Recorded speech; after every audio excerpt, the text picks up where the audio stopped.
Kovaipudur ashram matric பள்ளியில் நடைபெற்ற 78வது சுதந்திர தின விழாவில் இந்திய வரைபடத்தை தேசிய கொடி வண்ணங்களுடன் ஓவியமாக மாணவர்கள் தத்ரூபமாக அணிவகுத்து காட்சியளித்தனர். கோவையில் உள்ள கோவைப்புதூர் ஆஸ்ரம் மெட்ரிக் பள்ளியில் 78வது சுதந்திர தின விழா நடைபெற்றது. நிகழ்ச்சியில் பள்ளியின் தாளாளர் லயன் தேவேந்திரன் மற்றும் கௌரி ஆகியோர் தேசிய கொடியேற்றினர்.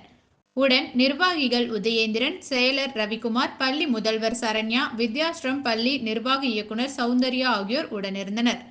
விழாவில் பள்ளியின் மாணவர் தலைவர் மற்றும் நிர்வாகிகள் நியமனம் நடைபெற்றது.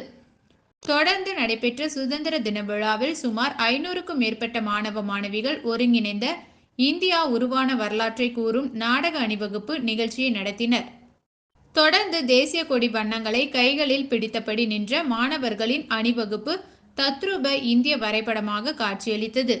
விழாவில் மாணவ மாணவிகளின் பல்வேறு கலை நிகழ்ச்சிகள் நடைபெற்றன. 1947 ஆகஸ்ட் 15 நம் இந்திய நாடு சுதந்திர காற்றை சுவாசித்த அந்நாள். அச்சமில்லை அச்சமில்லை அச்சம் என்பதில்லையே என்று